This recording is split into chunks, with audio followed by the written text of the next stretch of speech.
now set free. Is that all right? I want you to do something for me real quick. Touch your neighbor and tell them, been saved, been delivered, but now I want to be set free. I come today to vindicate God, to clear God's name, because there are some people who will suggest to you that God is a God that enjoys suffering, that God allows trouble and pain, crises in situations, so that God then can stand up and be God and get the glory out of our lives. This is contradictory to what the Bible would suggest. Because Jeremiah 29:11 says, God says, I know the thoughts that I think of you. Thoughts of peace and not evil, and to bring you to an expected end. Which would suggest to us that God does not do evil. Are y'all listening to me? God cannot do evil. Nor does the Bible say God can tempt us. So that means that whatever situation that we find ourselves in, that perhaps is not because God's trying to prove us, but God has to rescue us and turn our situation around. If you look at this text, we celebrate Joseph because Joseph went through so many things.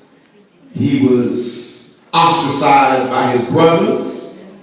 His brothers tried to kill him. They put him in a pit.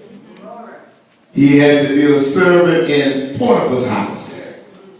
He ended up in prison, stayed in prison for 3 years. Then he had an opportunity to describe a dream. And the dream brought him into Pharaoh's house.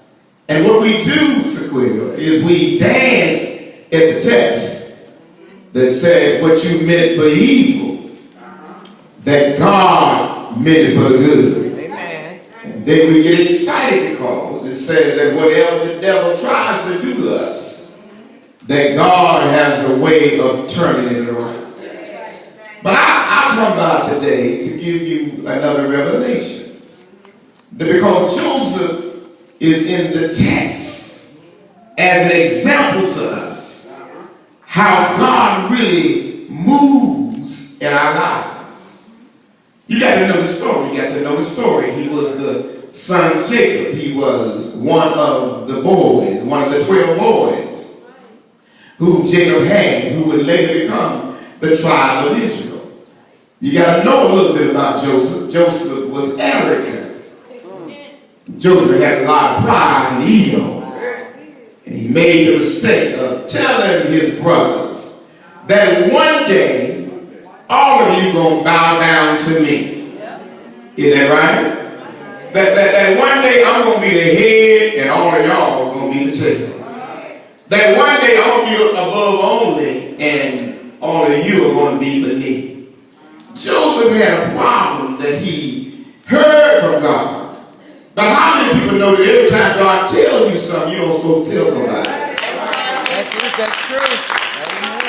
I know you get excited. I know you get excited. I know you thank God in advance. You just can't wait to get to church and wait to get on the telephone and tell folks. But sometimes it's best to wait till God moves and tell folks what God did than to tell them in advance what God is going to do.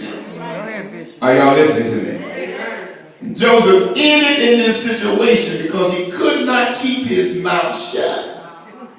And some folk in here today want to know, why does everybody know your business? It's real simple.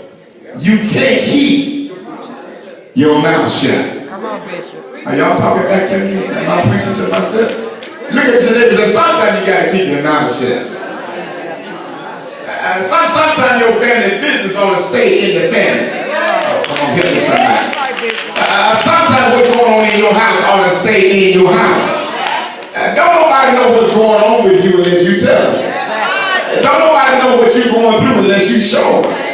Don't nobody know who you really are unless you act it out. Sometimes it's just best to keep your business to yourself. Are y'all listening to me? Tell me, nigga, tell them, mind your own business. And just because people ask you don't mean that you want to tell them. I know inquiring minds want to know. But when folks really want to know your business, it's not because they're interested in your future. They just want to know your business because they want to go and tell somebody. And if they find your business, they always going to add. Well, y'all been there and done that. It ain't never going to come out the way it is. And when you tell somebody God going to bless you, you got to understand that everybody don't have your best interest. That's right, Bishop. And some folk are okay with you getting blessed where you are, but they just cannot tolerate you going to the next level. But I dare you to smack your neighbors and say, baby, I'm going to the next level anyway. But in this next season, when you hear the testimony, it won't be about what God is getting ready to do.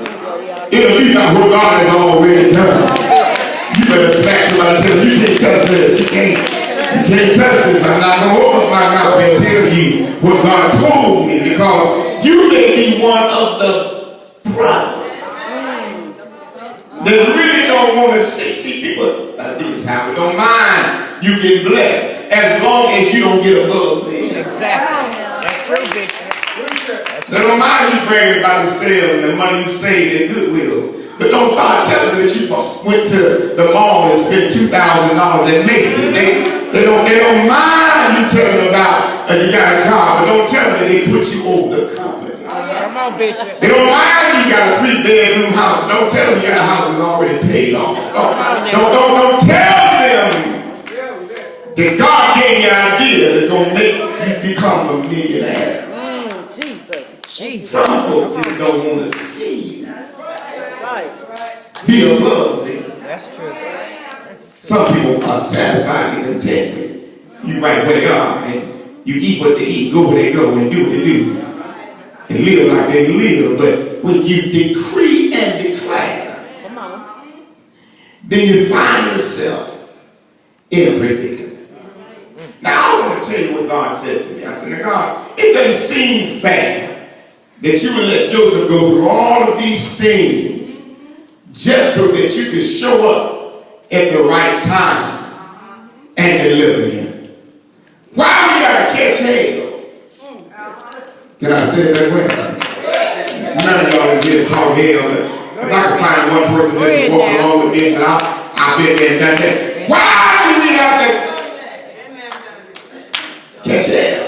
Anybody ever call hell? I know it's been a long time ago. You don't really know what I'm talking about this so long ago. But if you just go back down memory lane just for a moment, have you ever stopped and asked God, why did I have to go through all of that? Come on now. Why did I have to go through all of that? And this text explains why. Can I just teach them just a little bit? Because this story has nothing to do about Joseph. It has to do about us. And it shows, Mr. Smith, how God graduates us. And I want to talk to the folk who said, I'm glad I'm saved. And they put a period in the end of being saved. As if being saved is all I need. They are saved because they accepted Jesus Christ. And they believe that just because they're saved, then everything's going to get better. As a matter of fact, we even, Brother Wolford, tell people you need to come join the church. As if joining the church is going to make things get better. Come on now. How many know it's going to get worse? That's right. Before it gets better. I'm going to get done in about 10 more minutes. Y'all ready to come here with me? Look at you and say, it's going to get worse.